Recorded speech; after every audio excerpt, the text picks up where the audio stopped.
오전에 이어서 로마서 어디가 또 예? 그렇지. 로마서 8장 26절부터 30절 말씀 이어갑니다. 할렐루야. 우리 하나님 참 좋으신 하나님이십니다. 지금 이 시간도 하나님의 은혜와 평강이 여러분들과 여러분들의 가정과 직장과 사업자 그리고 여러분들 자녀들까지 하나님의 은혜가 흐르고 넘치도록 채워지길 주의 이름으로 축원합니다. 자, 우리 따라합니다. 나는 예수님 안에서 모든 사람들을 이해하고 용서하고 사랑하겠습니다. 자, 우리 선포의 기도 드립니다. 나사렛 예수의 이름으로 명하노니 내 안에 가난의 영 채무의 영은 떠나갈지어다. 내 앞에 하나님의 축복을 가로막는 모든 악한 영들은 속히 떠나갈지어다. 내 죄로 인해서 나를 떠나갔던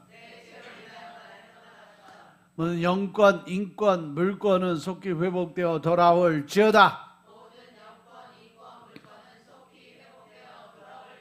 아멘. 할렐루야.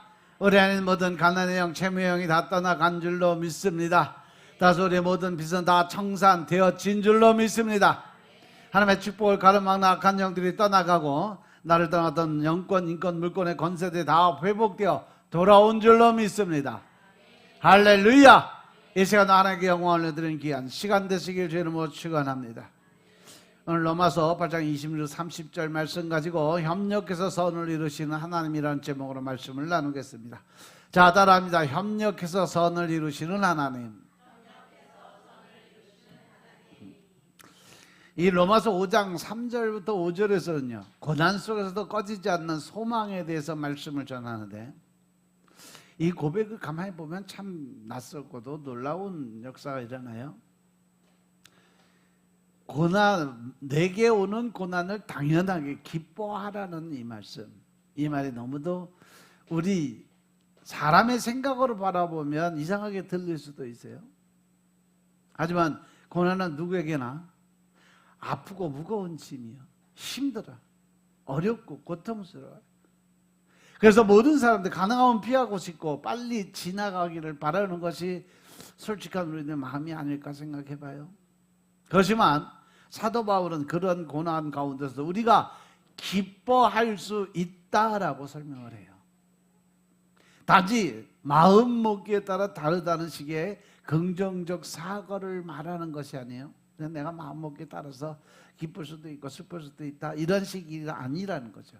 그런 고난을 통해서 우리 안에 어떤 선한 변화가 일어난지를 분명하게 보여주고 있어요. 그리고 그 변화 끝에 뭐가 있냐? 바로 소망이라는 놀라운 선물이 기다리고 있다라는 겁니다. 그 말씀을 사도 바울은 세 개의 단어를 통해서 이 진리를 설명을 하죠. 환난은 인내를, 인내는 연단을, 연단은 소망을 이루는 줄 아느니라. 할렐루야. 그래서 먼저 환난은 우리 모두가 겪는 인생의 현실이에요. 병이 나고 뭐 사고가 나고 상실한 마음을 갖고 때다른 배신을 당하고 또 어떤 일에 대해서 실패를 하고 뭐 여러 가지 중심적으로 안 되는 일들이 쭉 있는데, 각자 이름은 다르지만 누구에게나 다가오면 힘들고 어려운 환난의 모습들은 다 똑같다는 얘기죠. 그렇죠? 그리고 그 고난의 무게는 종종 우리를 주저앉게 만들고 때에 따라서 하나님에 대한 믿음마저 흔들리게 돼서 하나님에 대한 원망과 불평의 소리를 내기도 한다는 거죠. 그런데 오늘 말씀해 보니까 이 성경 말씀에 이 환난을 여러분들 무조건 피하라고 말하지 않는다는 거죠. 오히려 믿음의 사람들은 환난을 통해서 더욱 단단해지고 오히려 그 환난의 고통의 순간에 우리는 하나님을 더 깊이 만날 수 있는 축복의 통로가 그 안에 들어있다는 얘기예요. 믿습니까? 믿습니까? 모든 선지자들의 모습을 보면 하나님을 제대로 만나고 하나님의 종으로서의 아니면 하나님의 사명자로서의 그 모든 사역을 감당하기 전에 그들은 다 어떤 하나님 만났어요? 고통의 하나님을 만났어요. 연단의 하나님을 만났어요. 그들이 그 모든 연단과 고통을 이겨내고 견뎌내니까 결국 하나님의 그릇으로 다시 재생성이 되고, 그 재생성된 그 하나님의 도구가 이제 주님의 쓰임받는 그릇으로 변했다는 얘기죠.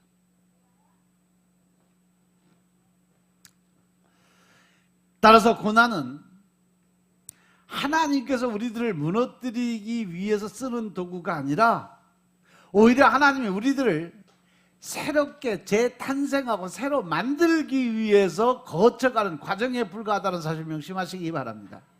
마치 조각가가 거친 돌덩이 안에서 나름대로 머릿속에 아름다운 형상을 그려놓고 그것을 꺼내기 위해서 정으로 치고 망치로 깨트리고 도구로 썰어내고, 그러면서 그 안에 이 바위덩어리, 둥그런 바위덩어리 안에서 엄청난 작품을 하나 만들어내는 것과 같은 이치와 논리라는 거 명심하시기 바랍니다. 하나님께서는 이 고난이란 도구로 우리를 지금 다듬고 정으로 때리시고 그 안에 숨겨놓은 나의 본질의 그 모습을 끌어내기 위해서 하나님이 쓰시는 방법이라는 사실 명심하시기 바랍니다. 두 번째는 뭐냐? 고난이 길어질 때 우리는 인내를 배우게 된다는 거죠. 인내는 단순히 참고 기다리는 것이 아니에요. 성경 하나님의 말씀이 말하는 인내는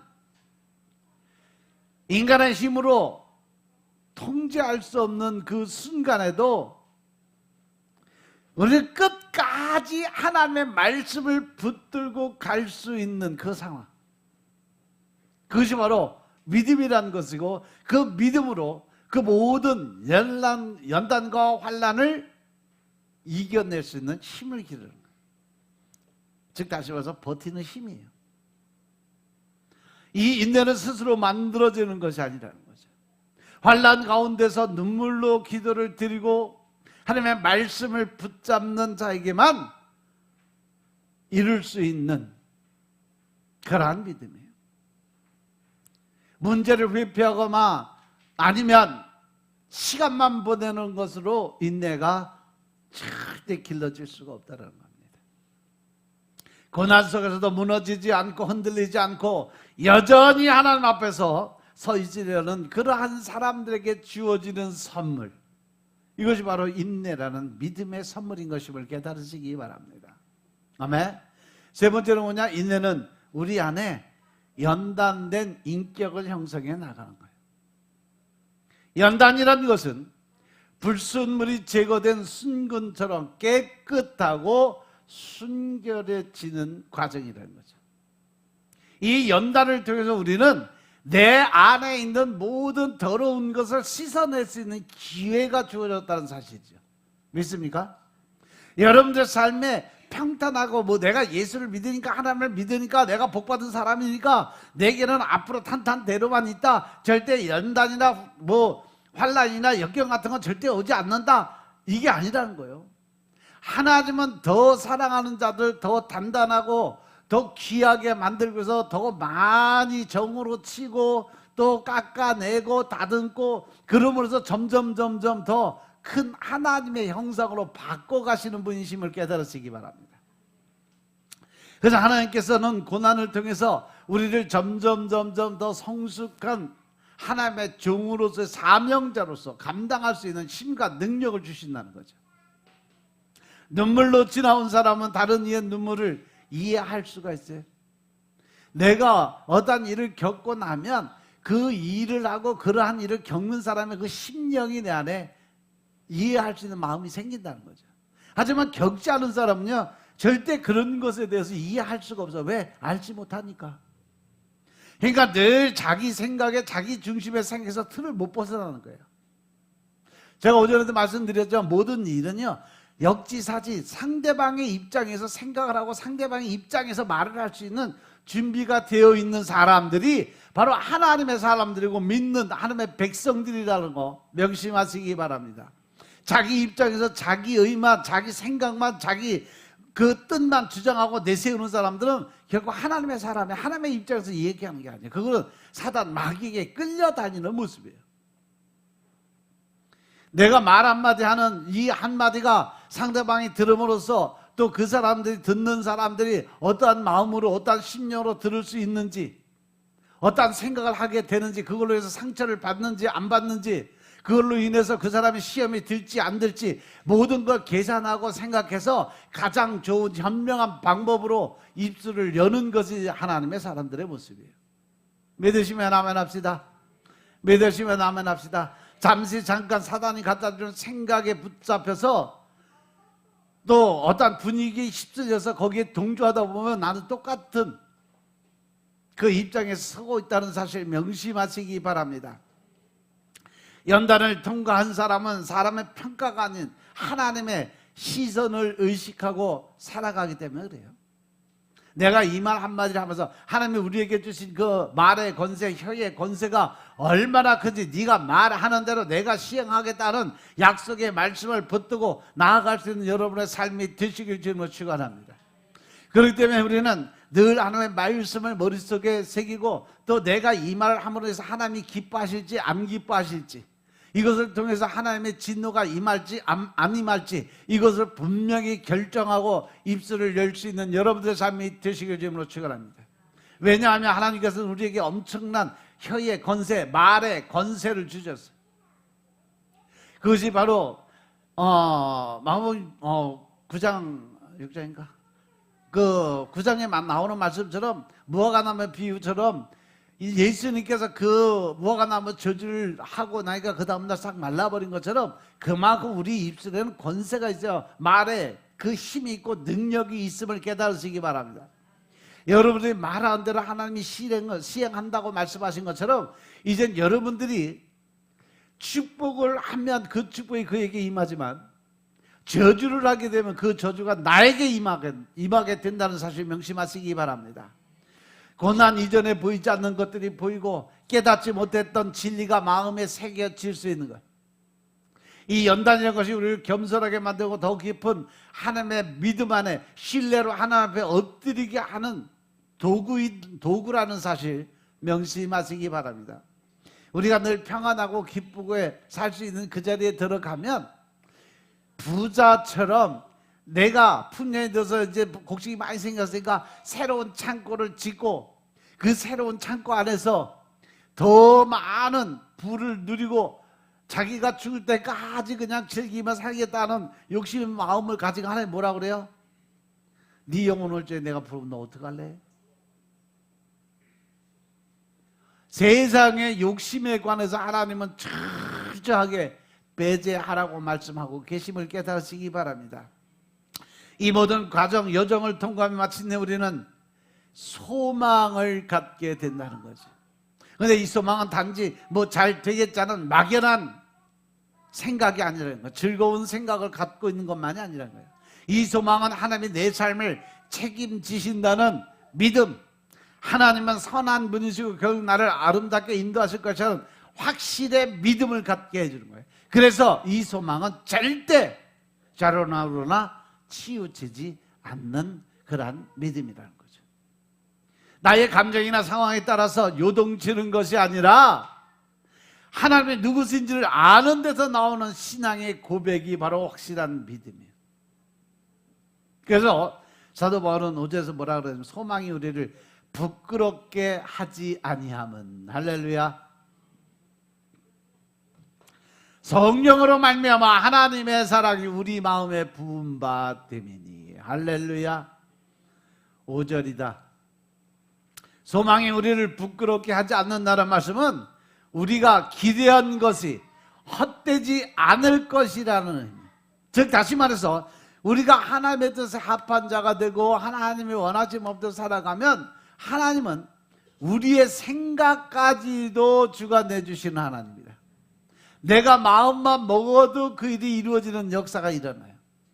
그러한 체험들 많이 하신 분들 계실 거예요. 여기도 나는 말도 안 하고 생각만 하고 있는데 어느 날 갑자기 보니까 그것이 다 이루어져 있어. 현실에서 이루어지는 것들은 내가 뭐 먹고 싶다 생각하는데 어떤 사람이 찾아와서 내가 뭐 사줄게 가자. 저는 그런 경우가 많았어요.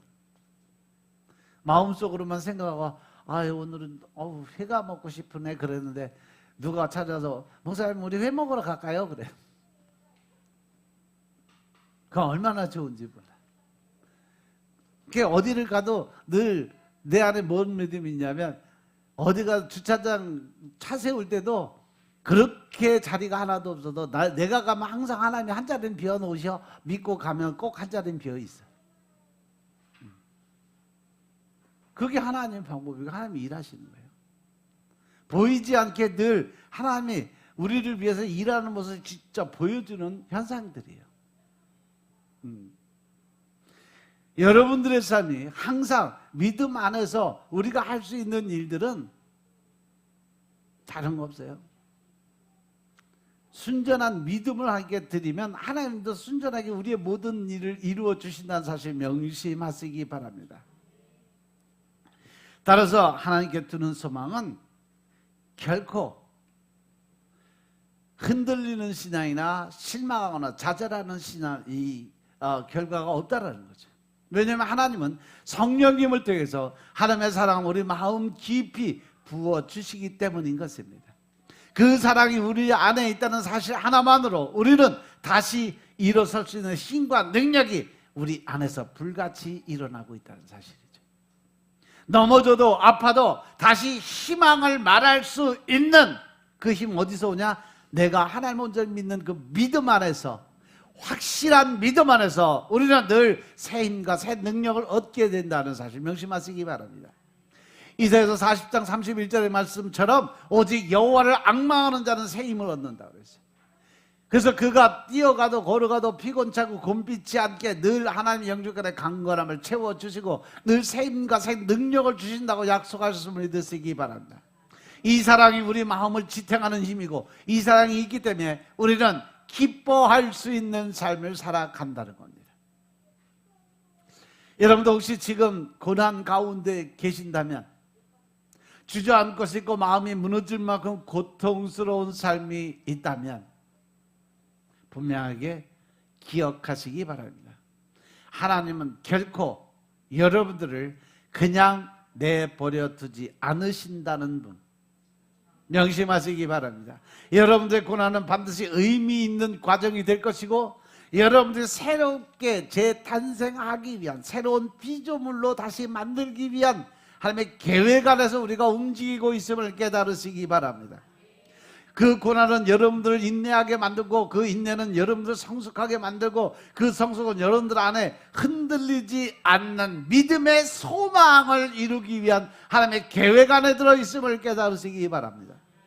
따라서 우리들은 이 고난이 끝나야 기뻐하는 사람이 아니라 고난 중에서도 기뻐할 수 있는 사람이 되기를 하나님이 원하신다는 사실 명심하시기 바랍니다. 그 기쁨은 상황이 아니라 하나님께 주시는 것이고 하나님의 사랑은 지금도 성령님을 통해 우리 안에 부어지고 있다는 사실 명심하시기 바랍니다. 그러니 낙심하지 마시고 고난의 시간을 믿음으로 지나시기 바랍니다. 하나님은 지금도 여러분들 안에 꺼지지 않는 소망을 심고 계십니다. 그 소망을 붙들고 끝까지 견디는 자가 되기를 주의 이름으로 축원합니다. 그래서 이제 5장 6절부터 12절까지는 십자가로 증명된 사랑이에요. 그 확신의 능력을 말씀하시고 계세요. 우리가 그럼에도 불구하고 기뻐할 수 있는 마지막 이유, 그리고 가장 결정적인 이유는 바로 하나님께서 우리에게 부어주신 사랑 때문이라는 거죠. 그 사랑은 추상적인 어떤 감정이나 막연한 기대가 아니라는 겁니다. 그것은 실제로 존재하고 역사 속에서 확실히 증명된 사랑, 그 증명된 사랑이 바로 하나님의 사랑이었음을 깨달으시기 바랍니다. 그래서 사도 바울은 로마서 5장의 클라이막스에서 이 사랑이 얼마나 거부할 수 없고 확실한 사랑인지 힘있게 하나님의 말씀을 선포합니다. 6절부터 8절의 말씀 보겠습니다. 우리가 아직 연약할 때에 기약대로 그리스도께서 경건하지 않은 자를 위해서 죽으셨다 그랬어요. 그리고 우리가 아직 죄인 되었을 때 그리스도께서 우리를 위해서 죽으심으로 하나님께서 우리에 대한 자기의 사랑을 어떻게 했다? 확증하셨느니라. 할렐루야. 여기서 사도 바울은 반복해서 강조합니다. 우리가 아직 연약할 때에, 아직 죄인 되었을 때, 하나님과 원수가 되었을 때에 우리가 감히 하나님 앞에 설 수도 없고 하나님이 대면할 수도 없고 죄인이 하나님을 대면하면 어떻게 돼요? 그래서 죽게 돼 있어요. 그럼에도 불구하고 하나님 우리를 만나 주셨다는 거죠. 하나님이 우리를 찾아오셨다는 거예요. 믿으시면 아멘 합시다. 다시 말해서 우리가 하나님과 아무런 관계도 맺지 못했고 오히려 반대 방향으로 도망치고 있던 바로 그 순간에 하나님은 예수 그리스도의 십자가를 통해서 우리의 사랑을 확증으로 보여주셨음을 깨달으시기 바랍니다. 이 사람들이 가지고 있는 이 에로스의 사랑은요, 대부분 조건이 달려 있어요. 조금이라도 상대가 호감을 주거나 선한 모습을 보면 우리는 그 사람을 사랑할 수 있다라고 느껴. 하지만 반대로 우리를 배신하거나 공격하거나 괴롭게 한 사람을 사랑하는 것은 불가능에 가까워요. 누가 원수를 위해서 목숨을 내어줄 수 있을까? 근데 바로 그 일을 누가 하셨어요? 예수님이 하셨다는 거죠. 우리가 아직 하나님을 찾지도 않고 하나님께 등을 돌리고 있던 그때 예수 그리스도께서 우리를 대신해 돌아가셨어요. 십자가에서 몸짓고 피 흘리며. 이것이 바로 하나님께서 우리를 얼마나 깊이 사랑하시는지를 보여주는 장면이에요. 단지 말로만 사랑한다고 하신 것이 아니에요. 몸으로, 피로, 생명으로 내가 너를 이만큼 사랑한다는 것을 확정적으로 입증하셨습니다. 믿으시면 아멘 합시다. 그래서 사도 바울은 8절에서 이 사랑을 확증된 사랑이다 라고 표현을 했어요. 성경 원어에서 이 표현은 법정에서 증거를 제시해서 누군가 무죄를 입증하는 것을 뜻하는 법률 용어인데, 하나님은 십자가를 통해서 나는 너를 사랑한다는 사실을 그냥 감정적으로 표현하신 것이 아니라 의심할 수 없는 증거로 역사 앞에 공식적으로 선언을 하신 거라는 거죠. 그래서 우리는 때로는 하나님의 사랑을 느끼지 못할 때가 있어요. 상황이 너무 힘들고 내 마음이 지쳐서 하나님이 나를 정말 사랑하는지 의심을 가질 때도 있습니다. 그럴 때 우리가 돌아가야 할 자리가 바로 십자가라는 사실 명심하시기 바랍니다. 거기에는 감정이 아니라 사실이 있고 말이 아니라 증거가 있기 때문에 그래요. 십자가를 보면 하나님이 나를 사랑하신다는 그 진리를 다시 붙잡을 수가 있어요. 로마서 5장 9절과 10절에 사도 바울은 특유의 논리적인 방식, 이른바 하물며의 논리를 사용해요. 그러면 이제 우리가 그 피로 말미암아 의롭다 하시고 더욱 그로 말미암아 진노함에서 구원을 받을 것이라. 할렐루야. 곧 우리가 원수 되었을 때 그의 아들의 죽으심으로 말미암아 하나님과 화목하게 된 자로서 더욱 그의 살아나심으로 말미암아 구원을 받을 것이니라. 할렐루야. 이 말씀이 이런 뜻이에요. 만약 하나님께서 우리가 가장 기쁘고 가장 나쁘고 가장 믿었던 멀리 있었던 그때에 우리를 위해서 예수님을 죽게 하셨다면 지금 우리가 하나님과 가까워진 이유는 얼마나 더 확실하게 우리를 지켜주시겠느냐는 거죠. 우리가 하나님과 멀리 떨어져서 잘 보지도 못하고 만나지도 못한 때도 하나님은 우리를 사랑해서 예수를 보내주셨는데, 이제 우리가 하나님 나라로 들어가서 하나님과 가까이 있으니까 얼마나 더 철저하게 우리를 지키고 보호하시겠냐. 너희는 이것을 깨달으라는 거예요. 예수님의 죽음에 우리를 하나님과 화목하게 했다면 예수님의 부활과 살아계심은 우리의 구원을 끝까지 책임지시는 증거라는 것이죠. 즉 다시 말해서 영원의 삶은 분명히 있다는 사실을 예수님이 부활의 생명으로 나타내 보여주시니까 너희는 그것을 믿고 따라와라. 너희도 그러한 삶을, 그러한 생을, 그러한 영원의 삶을 주겠다, 이 말씀이세요. 믿습니까? 예수님은 죽음으로 끝나지 않으셔서 부활하셨고 지금도 살아 계시고 우리를 위해서 중보하고 계시는 분, 이것이야말로 우리의 구원이 흔들리지 말아야 될 분명한 이유라는 사실이죠. 아멘. 우리 편이 되어주시는 분이 지금도 살아계신다면 우리는 어떠한 상황에서 결코 무너지지 않는다는 겁니다. 그리고 11절 마지막 단락, 마지막은 이렇게 선언을 합니다. 그뿐 아니라 이제 우리로 화목하게 하신 우리 주 예수 그리스도로 말미암아 하나님 안에서 또한 즐거워하느니라. 아멘. 이 말씀은 마치 모든 진리를 종합해서 내리는 결론과 같은 거예요. 우리가 하나님과 화목하게 되었고 더 나아가서 그분의 사랑을 실제로 경험했고 예수님의 은혜 안에서 굳건히 서게 된다면 이제 우리의 삶은 즐거움으로 채워져야 마땅하다는 거예요. 왜? 하나님이 우리에게 성령이 임하면 내 마음에 제일 먼저 뭘 주실 것 같아요? 너희에게 평강이 있을지어다. 즉 마음의 평화다, 위로. 그렇기 때문에 우리 안에서 뭐가 흘러? 기쁨의 그 마음이 샘솟듯이 흘러 넘쳐나야 되는 것이 정상이다. 근데 예수님을 믿고 하나님 믿는다고 하면서 나는 천국 백성이라고 말은 하는데 늘 마음속에 불만과 원망과 불평, 그것을 갖고 살아가면서 나로 인해서 다른 사람들까지도,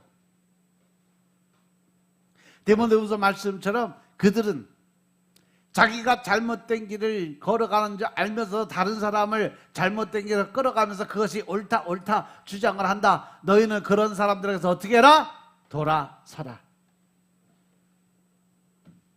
디모데후서 5장 5절의 말씀이에요.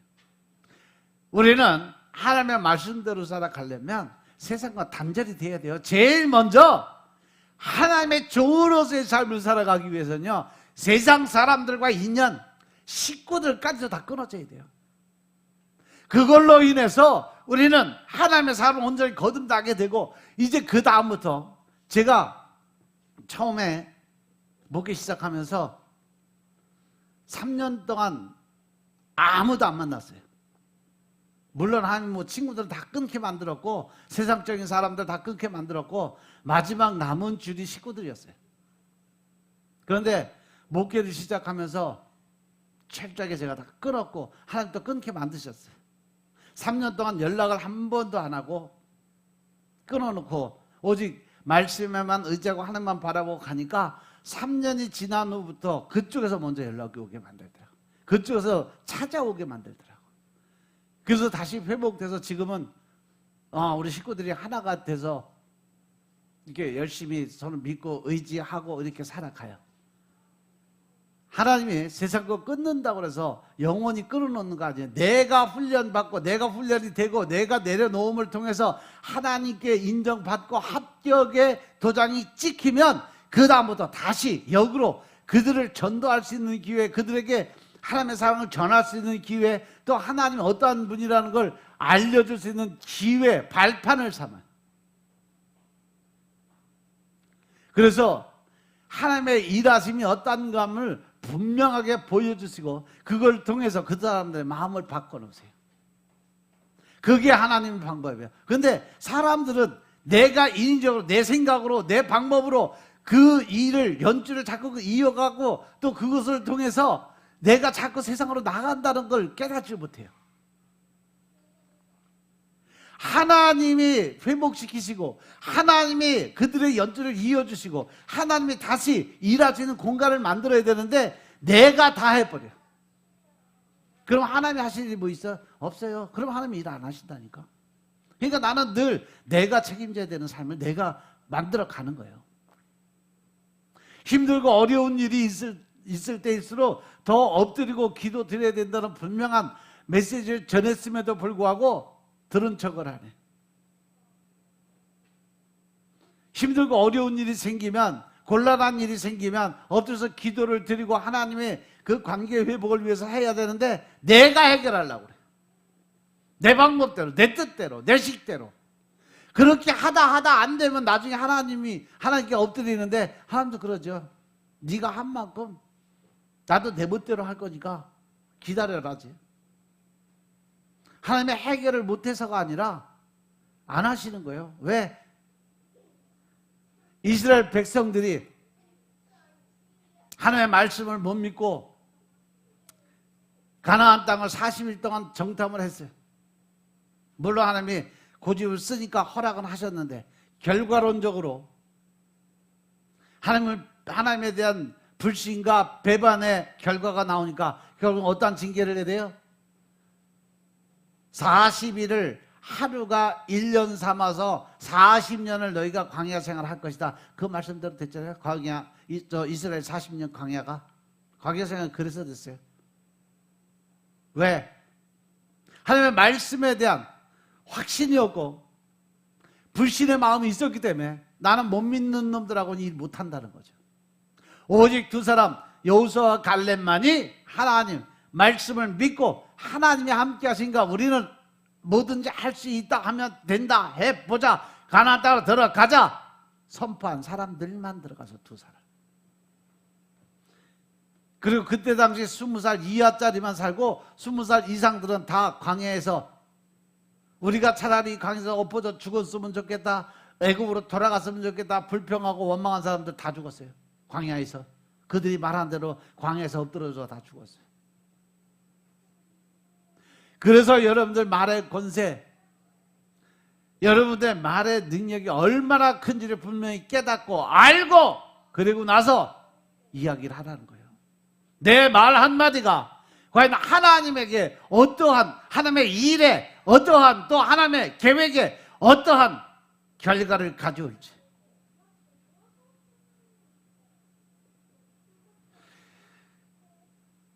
우리가 하나님의 사람으로 살아가는 가장 좋은 표면은 뭐냐? 바로 내 안에 기쁨과 즐거움의 삶이 이어져야 된다는 거예요. 그래서 하나님께서 우리에게 넌 항상 기뻐하여라, 쉬지 않고 기도드리며 말씀 안에서 더 나아가서 범사에 감사드릴 수 있는 삶을 살라고 하는 것이 하나님의 뜻이라고 말씀하셨어요. 우리가 하나님의 뜻대로 살기 위해서 제일 먼저 해야 되는 거 기쁘고 즐거운 삶을 영위를 해야 되는 거예요. 아무리 힘들고 어려운 고난과 역경의 시간이 흘러온다 할지라도 결국 그걸로 좌절하거나 실망하지 말고 오직 하나님이 뒤에 두신 그 소망을 바라보며 나아갈 수 있는 여러분들의 삶이 되시길 저는 축원합니다. 하나님께서 여러분을 사랑하신다는 그 사실, 그 사랑은 결코 변하지 않는 사실을 분명히 붙드시기 바랍니다. 여러분이 잘할 때만이 아니라 실패할 때도 주저앉아 있을 때도 여전히 하나님은 여러분들을 사랑하세요. 내가 너를 결코 싫어버리지도 않겠다, 떠나지도 않겠다 약속하신 하나님이 그대로 이루어진다는 사실 명심하시기 바랍니다. 그 사랑이 우리를 구했고 지금도 우리를 붙드시고 끝까지 지켜나가시는 하나님이심을 믿으시기 바랍니다. 따라서 우리의 삶이 십자가로 증명된 하나님의 사랑을 늘 기억하며 흔들리는 세상 속에도 그 사랑 안에 기쁨을 잃지 않는 삶을 살아가시길 주의 이름으로 축원합니다. 의심이 아니라 확신으로, 두려움이 아니라 담대함으로 주님의 사랑에 뿌리내린 기쁨을 마음껏 누리며 살아가시길 주의 이름으로 축원합니다. 오늘 우리가 함께 나눈 로마서 5장의 말씀은 참된 기쁨이 어디서 오는지를 분명히 가르쳐주는 말씀이에요. 이 기쁨은 단지 좋은 일이 생겨서 생기는 감정이 아니에요. 일이 잘 풀릴 때 느끼는 일시적인 만족감도 아니에요. 사도 바울이 말하는 기쁨은 우리가 이미 의롭다 하심을 받았기 때문에 누릴 수 있는 복음에서 시작된 기쁨이에요. 결론적으로 이런 사랑이면 우리는 기뻐할 수 있다는 거죠. 세상이 줄 수 없는 참된 기쁨은 감정이 아니라 내 신분의 변화에서부터 내가 하나님의 사람, 세상 사람에서 하나님의 사람으로 변화되고 이 육적인 마귀 사단의 자녀에서 하나님의 자녀로 신분이 변화되었을 때 비롯된 결과라는 거죠. 우리는 더 이상 죄 가운데 있는 자들이 아니라는 거예요. 더 이상 하나님과 원수되었던 자가 아니라는 거예요. 이제 우리는 하나님과 화평을 누리는 자고 은혜 위에 굳건히 서 있는 자고 하나님의 영광을 바라보는 자리에 서 있는 자들이라는 거죠. 우리 안에 이러한 정체성이 분명해질수록 우리는 환난이나 연단이나 고난 가운데 흔들리지 않고 우리가 소망 가운데 기뻐할 수 있는 삶을 살게 된다라고 사도 바울 그래서 하나님 우리에게 말씀을 주세요. 물론 우리의 삶에는 여전히 고난이 있고 때에 따라서 넘어지고 자빠지고 실패와 좌절의 삶이 있어요. 때로는 하나님을 신뢰하면서도 눈물을 흘릴 수밖에 없는 밤을 보내기도 해요. 하지만 오늘의 말씀은 우리에게 분명하게 말씀을 선포합니다. 우리가 환난 중에도 기뻐하나니. 할렐루야. 고난 자체가 즐거운 것은 아니지만 고난 속에서도 하나님이 일하고 계시다는 사실이 우리를 기쁘게 만든다는 거죠. 왜냐하면 하나님은 고난을 통해서 인내를 빚어내고 인내를 통해서 연단을 이루어가고 연단을 통해서 결국 우리에게 소망이란 열매를 맺어주기 위한 하나님의 계획 안에 들어가 있는 사람들이다. 더 나아가서 사도 바울은 십자가에 확증된 하나님의 사랑을 우리 기쁨의 근원으로 제시하죠. 우리는 사랑받고 있는 존재예요. 따라서 우리는 당신은 사랑받기 위해 태어난 사람이라는 그러한 찬양을 늘 기쁘게 하나님께 드리는 겁니다. 그것도 아직 죄인되었을 때부터 이미 사랑받았던 존재. 내가 이 땅에 하나님의 사랑을 받기 위해 태어났다면, 이제 우리의 신분이 바뀌고 하나님의 사람으로 변화가 됐다면, 이제부터 우리는 어떤 사람이요? 사랑을 받기 위해 태어난 사람이 아니라 이제부터 새로 이제는 사랑을 주기 위한 사람으로 거듭나게 된다는 사실 명심하시기 바랍니다. 우리가 늘 받기만 하는 사랑이 아니라 이제 하나님의 사랑을 받고 내가 변화가 되고 하나님의 자녀로 변화가 됐으면 이제부터 나도 나누고 베푸는 삶으로 살아가는 그것이 바로 하나님의 영적인 사람의 모습인 것임을 깨달으시기 바랍니다. 우리는 회개나 변화가 그 결단 이전에 이미 하나님께서 사랑을 먼저 주셨던 사람이에요. 이것이야말로 우리가 절망 속에서도 고개를 들 수 있는 이유라는 거죠.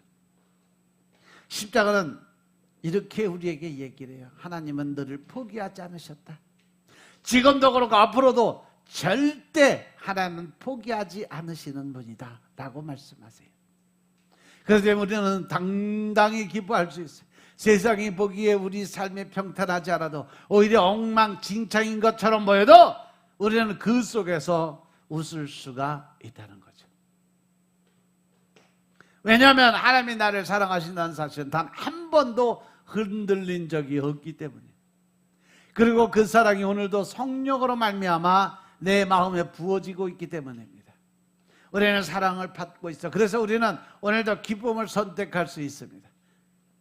따라서 혹시 지금도 마음에 눌림이 있고 이유 없이 기쁨이 사라진 것 같은 시간이 이어지고 있다면 다시 복음 앞에, 말씀 앞에 서 보시기 바랍니다. 하나님의 말씀은 우리에게 이렇게 전해요. 너는 이제 의롭다 하심을 받았느니라.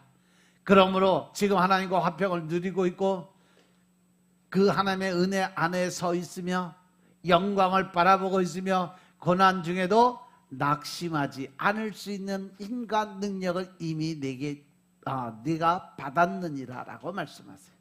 그리고 모든 이유는 단 하나, 하나님이 너를 사랑하기 때문에 그만큼 너를 위해서 하나님이 수고하신다라고 말씀하세요. 우리의 기쁨은 사람의 인정에 기대하지 않습니다. 상황이 좋아질 때까지 기다리지 않아도 돼요. 기쁨은 이미 주어졌고 우리는 그 기쁨의 자리에 초청받은 사람들이에요. 세상이 우리를 이해하지 못하는 그 평안, 조건과 상관이 없는 기쁨, 끝까지 변하지 않는 사랑이 우리 안에 있다면 우리는 지금 이 자리에서도 아무리 힘들고 어려운 자리에서도 아무리 큰 연단과 고난 가운데서도 우리는 그 안에서도 기쁨을 찾을 수가 있다는 겁니다. 그런 이제 당당하게 기쁨의 삶을 살 수 있는 여러분의 삶이 되시기를 축원합니다. 억지로 웃으라는 거 아니에요. 정말로 진심으로 기뻐하는 마음을 내가 가져야 된다는 거예요. 아무리 힘들고 어려운 환난과 연단의 그 생각들이 치고 들어온다 할지라도 그 생각에 붙들려서 내가 괴롭고 힘든 삶이 아니라 그 안에서 하나님이 주신 기쁨으로, 감사함으로, 또 하나님과 만났던 기쁨의 성령의 영적인 권세, 능력의 힘으로 첫사랑을 회복할 수 있는 그런 삶을 살아갈 때 우리가 진정한 하나님의 자녀로 거듭날 수 있다는 사실을 명심하시기 바랍니다. 눈물 속에도 기뻐하고 질문 속에서도 기뻐하고 고난 속에서도 소망을 버리지 않는 삶을 사시기를 축원합니다. 그리고 이 기쁨의 이유를 삶의 언어로 증거하시기 바랍니다. 오늘 이 하루도 그리고 누군가의 인생 앞에서 복음이 여러분의 얼굴과 말과 태도 안에 고스란히 비추어지는 삶으로 나타나길 주의 이름으로 축원합니다. 따라서 우리가 진정한 예수님의 사랑을 느끼고 깨달았다면, 진정한 하나님의 사랑을 느끼고 깨달았다면 우리는 이 사랑이면 오늘도 우리는 기쁜 마음으로 즐거운 마음으로 하루하루를 살아갈 수 있음을 믿으시고 하나님의 온전한 사랑을 받을 수 있는 여러분의 삶이 되시길 주님으로 축원합니다.